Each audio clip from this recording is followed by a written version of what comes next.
This call is now being recorded.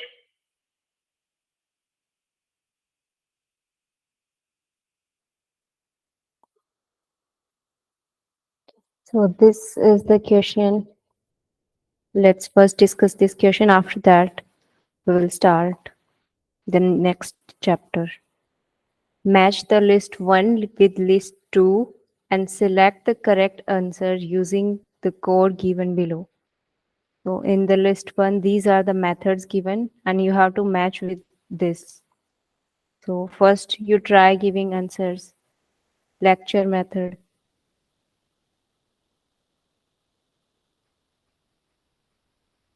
We should match. Should we start giving the answers, ma'am? Yes, please. Yes. Change. Lecture method is formal teaching. Yeah, right. Group discussion Is is for solution. Assignment. Lecture method is for formal teaching and group discussion for? I think it's for solution, ma'am. Yes. For finding out a solution. Demonstration is Skill. Skill. Demonstration is skill. Directed practice. Directed I think practice for? is assignments. Okay, Between group you're right. discussion. Okay, so it is clear that you have no confusion in lecture method and demonstration method, but you have confusion in group discussion method and directed practice method. So let's see what group discussion method is. In group discussion method, the main purpose of discussion is to solve problem. So here group discussion will be matched with solution. And in directed practice method, teacher gives assignments to the students for out of class practice. So directed practice method will be matched with assignments. Right, ma'am. Okay.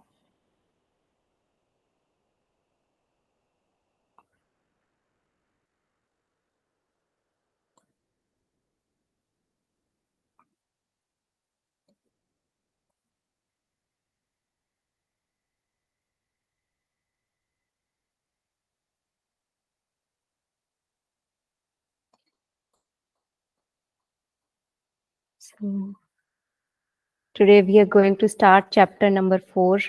Do you need quick revision for of yesterday's class, or should we start chapter number 4? We can do a very quick revision of yesterday's thing. Okay, would you like to do the methods? The 7 methods. What were the 7 methods, Dusha ji? Lecture, response to instruction, individualized instruction method, group discussion method, directed practice, project, and demonstration. Okay, what was lecture method? Where the teacher is giving formal lecture. And there's a formal teaching from the teacher. Okay, what's the drawback of lecture method? It might get boring and the students might lose their motivation.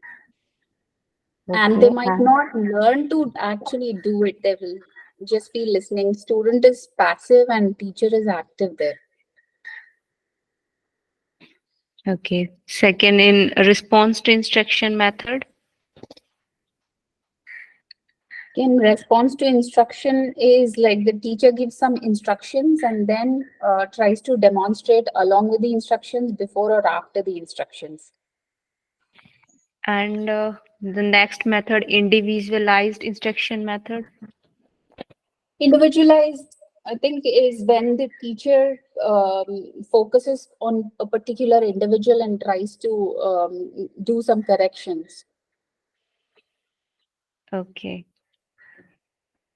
Now, any other person who wants to give the answer of next question, they can unmute themselves. So tell me that whether response to instruction method is formal or informal method of teaching. Now it's a formal method. Yes. And is it a group method or individual? It is a group method. And individualized instructional method, is it group method or individual?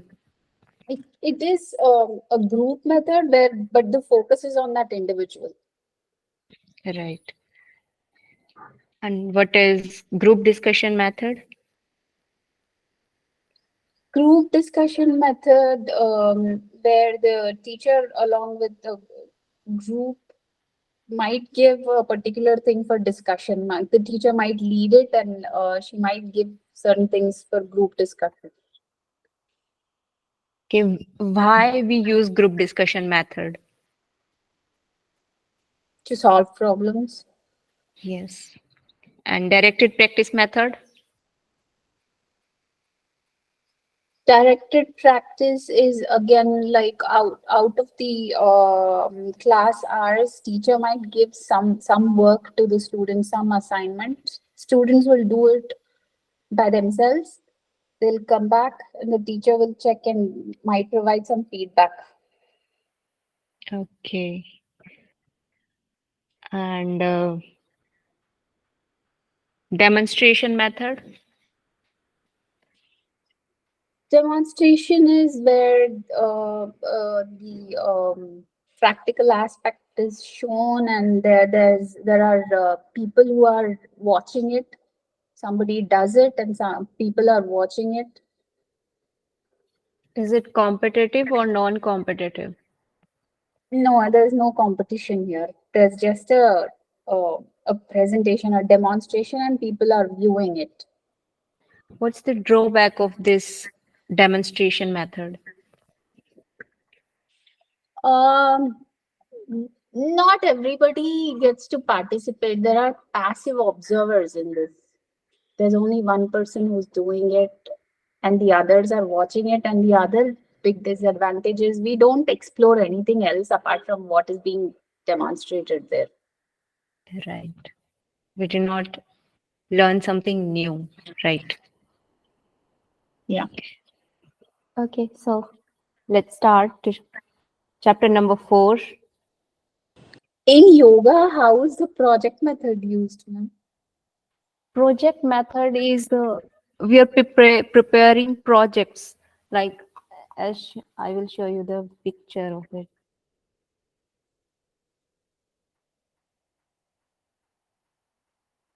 Wait.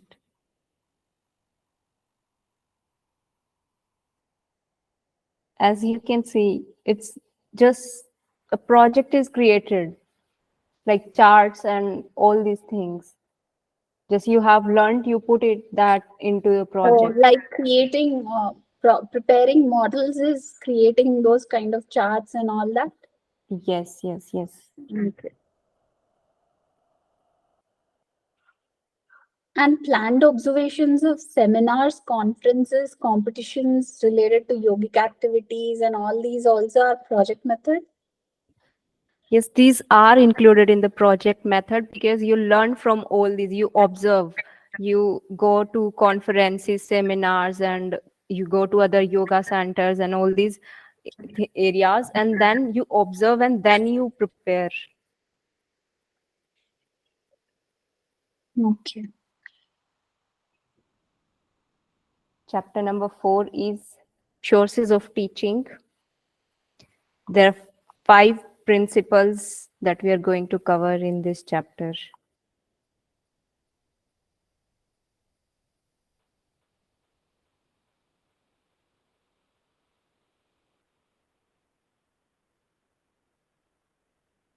First one is yogic principle.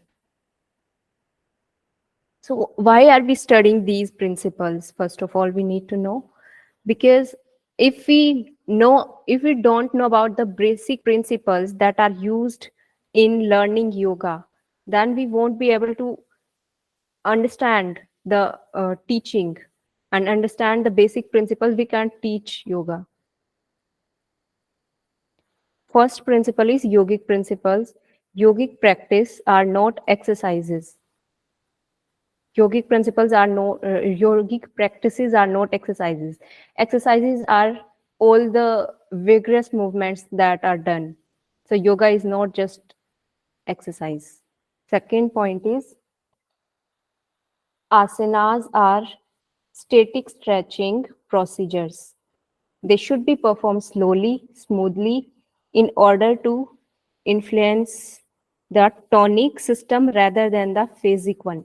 So, in when we do yogasanas, then in the we hold the posture, and when we hold the posture at the that is static stretching, and in that state we move towards effortlessness at that when we hold that posture.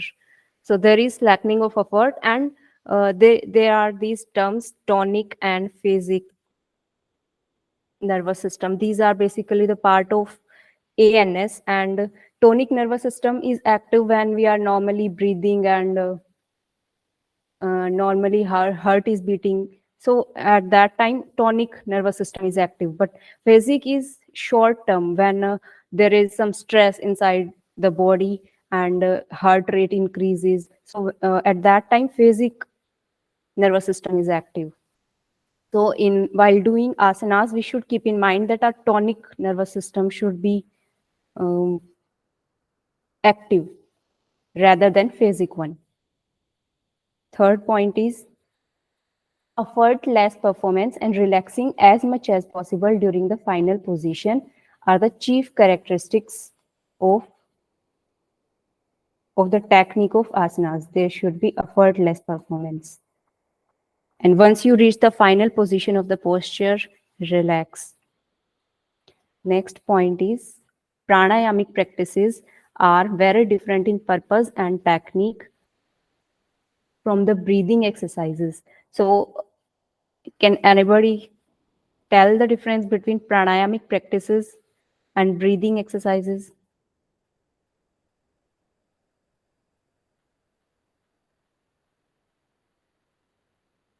It's your homework. You have to tell me tomorrow. Difference Breathing exercises can be any kind of breathing exercises, but pranayama practices are very specific. They have certain style of inhalation, retention, and exhalation. Not every pranayama has all three, but they are very regulated practices which lengthen the span of breath and things like that. But general breathing exercises do not have all these specifications. Right. Pranayamic practices work on yogic principles like Nadi Shodhana. Nadi Shodhana is not a breathing exercise. We can include it in pranayamic practices, yogic practices. And they increase oxygen uptake. Yogic practices should not lead to fatigue. If we get tired when we are practicing, then it's not the correct way to practice. Our body should get relaxed, should be relaxed. And if you're feeling fatigued while practicing, then you can do shavasana in between or at the end whenever you need. All the yogic practices should be performed according to one's own capacity and without competition with others. When people join the yoga class, so there are different practitioners. Some are practicing for many years, and some are completely new to yoga. So some people, those who are new, they may try to copy others. They may try to do the same thing that advanced practitioners are doing. So it's our duty to make them understand that you have your own journey and there is no need for competition. All yogic practices should lead to peace of mind. Any yogic routine should begin with psychophysical relaxation, centering one's attention as one would in prayer. So there should be relaxation first, so that our mind get to the center before our practice. So are these yogic principles clear? Yes, ma'am. Okay. Next are psychological principles. These principles are related to psychology, related to mind. Related, you will see words like interest, motivation, learning. These types of words you will see in these principles, psychological principles. So interest is the best motivation for learning. So we have to make our class interesting, so that learners are interested to will be interested to learn, and they will be motivated in the class to join, to come back to the class. Second is complex motor skills require more repetitions of correct practice. So when we learn some motor skills like driving or doing yoga or any other form of activity, then we need practice. But the practice should be correct, because if we are doing wrong practice and uh, if we are doing it wrong, then there is no point. That's not good for us to do it in wrong way. So it should be correct. There should be consistent practice, and it should be correct practice. Learning is a process of experience. All learning has a neural basis. Unless proper neuromuscular coordination, motor control through muscle memory is formed, one cannot expect further development in any other motor skills. Those people who are into fitness or any other activity they do, they train their they have their muscles have the muscle memory, due to the reason they have strength in the body, and they have learned the skills. Learning is highly individualized. Different people have different people learn differently. Some maybe they may have different background, so it's teacher should know that what's the background knowledge of every individual, every student who is there. Learning of motor skills is hastened if the performer is able to grasp an intellectual understanding of the nature of the task before the practice. So before starting our practice, we should give an intellectual understanding of the practice, so that they may get an idea of what they are going to do. And when they have the clarity of what they are going to do, they can do it in a better way. Next, learning, these are same. Sixth point is regular practice of an activity resulting in pleasure and satisfaction contributes to the most effective learning. When we do our tasks, for example, if you attend all the classes for today, you attend the classes and you do your self study, then you get a sense of pleasure and satisfaction from it.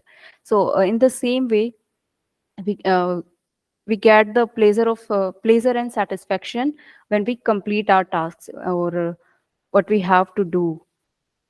So it's same applicable, and you will be motivated to do it more. Occasional short periods of rest between the practice period produces superior result. So rest is important between the sessions. Psychological principles clear? Yes, ma'am. Okay. Next is anatomical physiological principles. So while teaching or learning yoga, we should understand that these two factors, age and sex, these play significant role. Different people have if someone is a child or someone is old aged, or someone who is female or someone who is male, they have different anatomy and physiology. So we should keep in mind while teaching yoga. These are the differences between male and female bodies.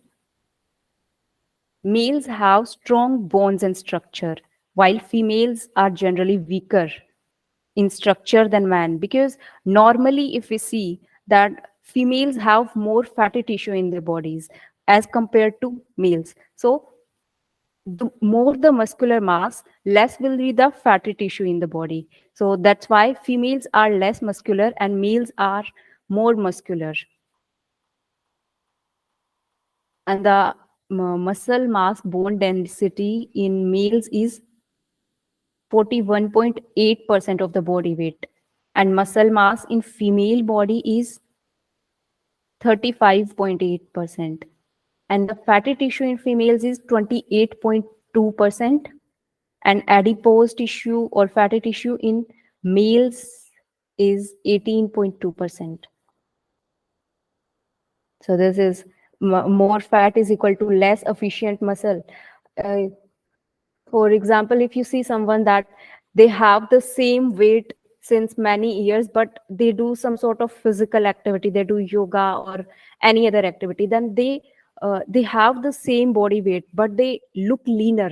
Why? Because they have gained muscle mass, and the fat in their body has reduced. This is the reason. More fat is equal to less efficient muscles, and reduced fat is equal to gained muscular strength. The abdominal wall can be weaker in women due to childbirth, miscarriages, or other reproductive problems. Next is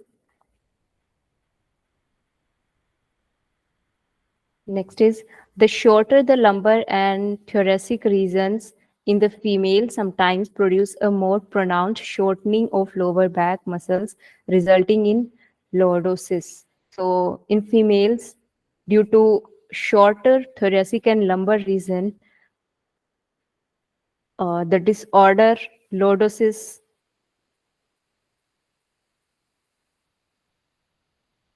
can be found. So in lordosis is inward curvature of the spine in lower back, where their stomach sticks out, and there is curvature in the spine in lordosis. In this condition, tone of the muscles influence the posture and functions of the bodily organs. When our muscles are strong, then we can maintain a posture for a longer period of time. But if our muscles are weaker, then we cannot sit in any posture. We cannot hold a posture for longer period of time. Muscle efficiency is lost during the long periods of inactivity. If we do not do any physical activity, then we lost our muscle efficiency. So when if we are starting it again, if we are starting, for example, we have skipped yoga due to some injury or anything else, we are not doing yoga, and if we want to continue it, then after an year or months, if we continue it, then we first need to be go slow and then move towards uh, high intensity. First we need to be do it in low intensity. Next is fatigue is not confined exclusively. So when we get tired and our body get fatigued, then like in shavasana, we relax our whole body, because our body is a whole. It doesn't work like that. If you have cramps in your legs, then only you will relax your legs. No, you have to relax your whole body. The equilibrium of the body involves these are involved in the equilibrium. Muscular coordination. Equilibrium is like balance of the body, balance that is in the body. Proper functioning of semicircular canals of the internal ears. Ears are responsible for balance. Eyes the receptors in the skin, nerve endings in the muscles, and ligament joint around joints. And more the vigorous the movement is, more it will consume energy, and slower the activities, static activities, these consume less energy. And in yoga we do static activities, so it consumes less energy. Minimum expenditure of energy is the criteria of simplicity and efficiency. So uh, if more the static, if the energy is consumed less, means the activity that we are doing is more efficient. For vigorous, for vigorous dynamic and jerky activities, warm up is needed. The center of gravity, warm up is important. The center of gravity in female body is lower than, because females have wider pelvic region as compared to males, so their center of gravity is in the lower body, so they are better in stability. So that means that they can do balancing asanas more better than males, because uh, in males the center of gravity uh, is higher, is in the higher body. Lower, the next is it clear? The anatomico-physiological principles.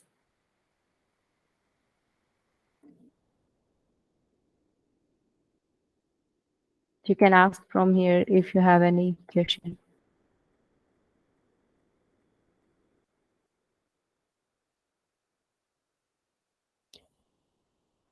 Okay. Educational principles. Next, learning depends upon impressions received by the necessary receptors. Therefore, the presentation of, when we see, when we listen, and when more and more our senses are involved, there are higher the chances that we will learn that thing better. This is said in this point. Next point is motor learning is perceptual, cognitive, rational, and involves mental as well as physical aspects of learning.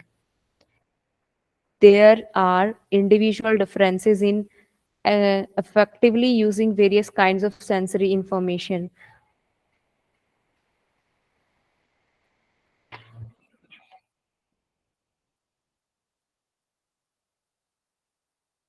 For this is the last point. There are individual differences in effectively using various kinds of sensory information. Some people learn,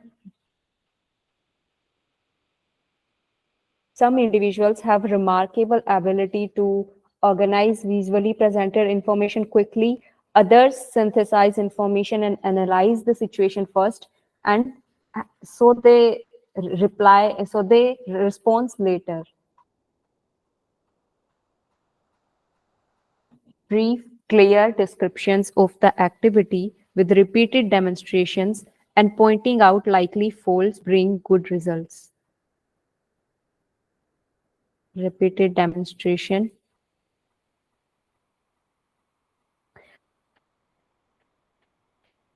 So when someone is in initial stage of learning, then there should be overlearning. We should do practice again and again, and the practice should be repeated. And again, there should be correct practice. This can be done by specific instructions. Individuals may also be divided into those offered before the performance of the activity. I leave all this, and formal instruction. Keep this in mind, that formal instruction are best suited during the initial phases of the learning process. Initial instruction prevent the student from adopting the incorrect habits that might later have to be unlearned. So if we learn initially right, in the right way, with the right technique, then we don't need to unlearn it later. But if we are doing initially wrong, then that will be a problem in the future, because we have to unlearn it later. So it is better that we learn in correct way. We teach in correct way to the initial practitioners. Students should be instructed in the positive way of performing the activity rather than being informed initially. But to, we do not need we have to tell them that what to do rather than telling that what to avoid. But it would be best uh, if we do both things. If we tell that this needs to be done and this needs to be avoided. Students should be instructed. The last, this helps in learning. Okay, like this. Advocate time should be allotted for actual practice, without which learning cannot be effective. Once you tell that you demonstrate and you tell that this is how you have to do, then you need to give the time for their actual practice. So they learn that by doing it themselves. The practice period should be divided into informal practice and supervised practice in a group. The principle of progression. What is this principle of progression? Is vital to learning. It means performance of an activity from simple to complex and from known to unknown. So let me make it easier. What is principle of progression?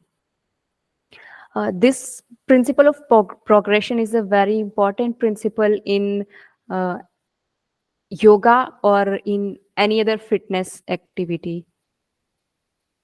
When in principle of progression, in order to see continuous improvement, we need to gradually increase our intensity. If someone is in the initial stage and he or she initially, even in the beginning, if we are giving them high intensity asanas to do or any other activity which is in high intensity, then that is not going to bring the results, and that is not even safe for them. So in the principle, according to the principle of progression, we need to increase the intensity or the difficulty of the practice over time, slowly, gradually. This gradual progression helps body to adapt. And in this way, we get the benefits and our body becomes stronger in more safer way and a sustainable way. This is given in the principle of progression. Next is effective learning takes place through the use of whole method. Whole method, part method. What are these whole method and part method, and combination of whole and part method? Whole method, part method. Part method is when we use part method, like there is a difficult task. We cannot do that task in one go. So we break it into smaller tasks so that we can do it, we can learn it. That's the same thing that we do in part method. When there is something that for example, there is a student, there is a learner who do not know, who is completely new to yoga, and we are teaching surya namaskar to that person. Then for this we need to break surya namaskar into different parts. We will teach each and every asana of surya namaskar, and then we later we teach the whole. So we break it into parts. For the part method is used for initial practitioners, for immature practitioners who do not have who are not familiar with what they are doing. And part method is used, and also when the practice is complex, so we break it into parts to make it simpler. Got it? And in whole method, we do when people or the students are familiar with what they have to do, what they have to learn. So we use whole method. The third one is progression part method is more often used than the part method. In this method, a part is learned paired with the second part and two practiced together. Then the third part is practiced and three parts practiced as a whole until the entire activity is constructed. If you have any question in this, you can ask. Is the concept of whole part clear? Yes, ma'am. Okay. The teacher's interest and attitude towards the students determine the great extent advocate learning. There is a need on the part of teacher to inspire students to accurate and satisfactory performance. If the student is not performing correctly, he should be shown the points where she makes the mistakes in a positive way that encourages self-correction. This is simple. In point number 7, learning does not take place until there is some way for performer to access his or her failure. Although it is necessary to correct faulty performance, too many corrections at a time can confuse. So the question can be asked, can we give too many corrections at a time? No, we cannot give to, we cannot, although their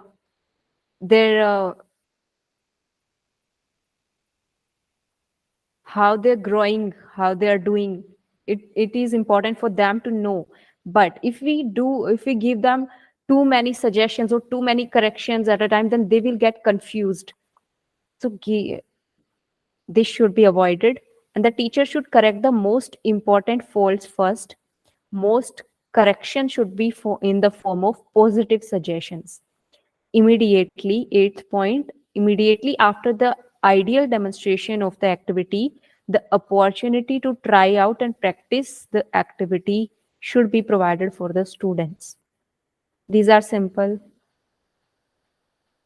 The teacher should encourage students to ask any questions related. So the thing is given in last point that we should not discourage them when they ask question, and we should encourage whatever. We should not say that this is a silly question, what are you asking. This is given in this point. We should not discourage them. We should encourage them to ask more and more questions. Clear?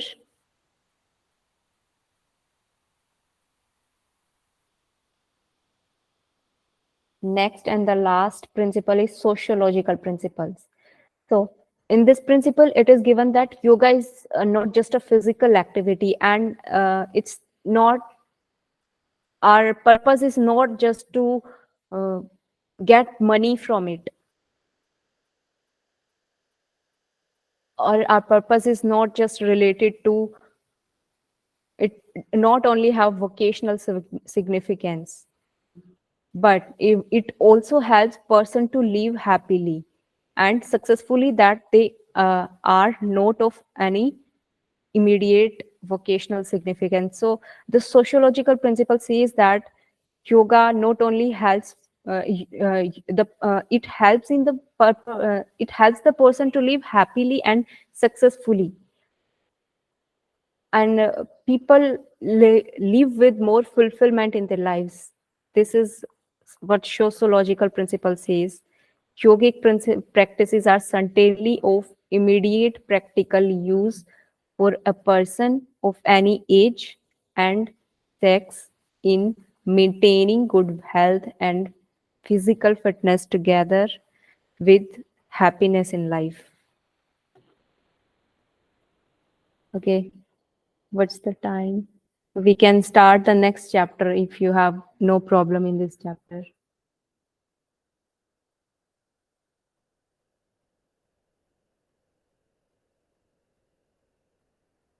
Should we start the next chapter? Yes, ma'am. Okay. So let's just get an overview of what we have studied in this chapter. After that, we will start. First, we studied about yogic principle that yoga is not just exercise. Second is asanas are static stretching procedures and effortless performance. We have to move towards effortlessness. Next is there is difference between pranayamic practice and breathing exercise, and they increase oxygen uptake. And we should yogic practices should not lead towards fatigue, it should lead towards peace of mind. All yogic practices should be performed according to one's own capacity and without no competition should be there. Next is peace of mind, and it should bring peace of mind. Any yogic practices should begin in psychophysical relaxation, centering one's attention as one would in prayer. Next, we read psychological principles. In this principle, we studied interest is the best motivation. Complex motor skills require practice again and again, repetitions. It requires repetitions and correct repetitions, correct practice. All learning has a neural basis unless proper neuromuscular coordination, motor control through muscle memory is formed. So there is role of muscle memory in learning motor skills. So once the motor control is developed, then practice skill is learned. Learning is highly individualized. Learning of motor skill is hastened if the performer is able to grasp an intellectual understanding of the nature of the task before practice. In psychological principle, the concept of pleasure and satisfaction is also given, that this plays role in learning. Occasional short periods of rest between the practice period produce superior results. Next, anatomico-physiological principles. These are the two factors, age and sex, which plays role. And there is difference between different individuals. There is different between the age of if someone is child or someone is old, someone is young, there would be difference. So these are the differences given between males and female bodies. Males have stronger bones, females have as compared to weaker bones. Females have more fatty tissue, and males have muscle mass 41.8%, females have muscle mass 35.8%, males have adipose tissue 18.2, females have fatty tissue 28.2. And more the fat, less efficient are the muscles, and lesser the fat, muscular strength will be gained.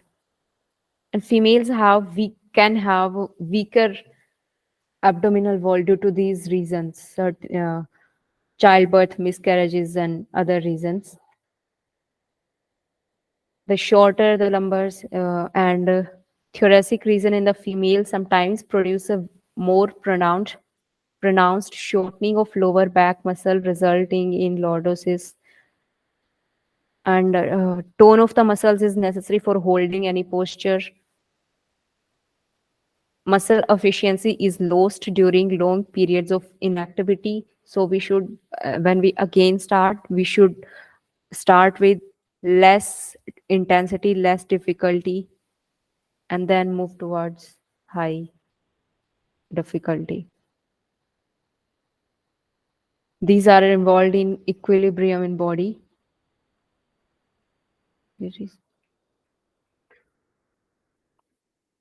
So fatigue is first one. Fatigue is not confined exclusively to the particular muscle exercise, but it spreads through the body as a whole to some degree. Then equilibrium of the body involves muscular coordination, semicircular canals of the internal ears, eyes, receptors in the skin, nerve endings in muscles, ligaments around joints.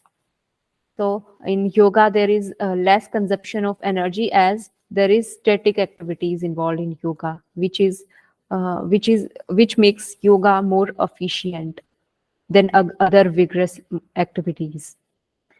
And warm up is necessary if we are doing vigorous activities, but if the activity is not vigorous, like if there is static activities, static stretching, then warm up is not then warm up does not play as such significant role.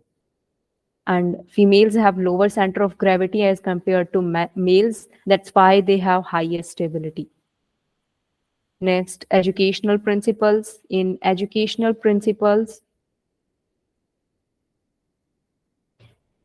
learning depends upon, so as many senses are involved, better the learner learns. Motor learning is perceptual, cognitive, rational, involves mental as well as physical aspects of learning. There are individual differences. Some learn faster in some way, some learn slower in that way. So there are individual differences. Brief, clear description of the activity with repeated demonstration and pointing out likely faults brings good results. So in the initial stage, there should be over learning. There should be correct practice. One should practice again and again. Formal instructions are best situated during the initial phases.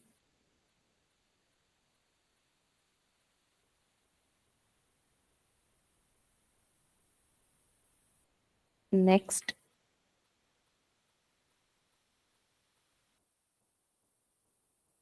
advocate time should be allotted for actual practice, without which learning cannot be effective.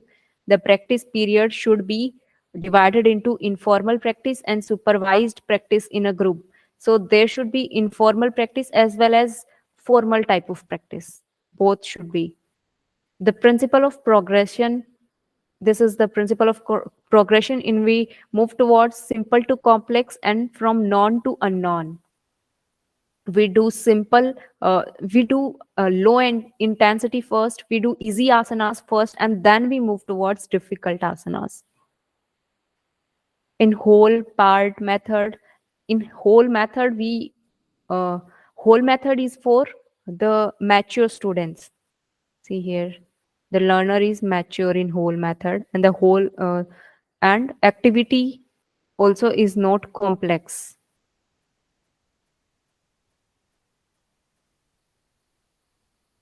If the activity that we are teaching is complex, then part method will be used.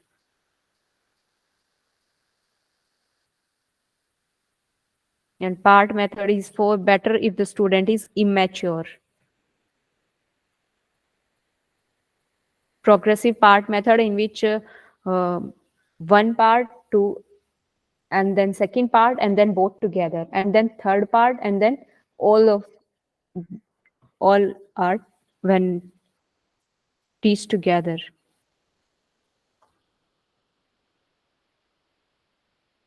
If the teacher interest and attitude towards students determine to great extent advocate learning, there is a need on the part of the teacher to inspire the student to accurate, satisfactory performance. If the student is not performing correctly, he should be shown the points where she makes mistakes in a positive way that encourages correction. In seventh point, we should tell them that about their weak points and their strong points. But in telling about their weak points, we should not give them too many suggestions and too many corrections at one time. Immediate after the ideal demonstration, of the activity, the opportunity to try out practice and activity should be provided for the students. And in the last point, students should be encouraged to ask questions. In sociological principles, yoga helps the person to live happily and successfully, and it helps them maintain good health. This is given in this principle. Let's finish the first topic of this. Just give me 5 minutes. 4 groups of yoga participants. Ma'am, we are almost, we've come to the end. It's almost going to be 1. Okay, then we will start tomorrow. Okay, ma'am. Okay.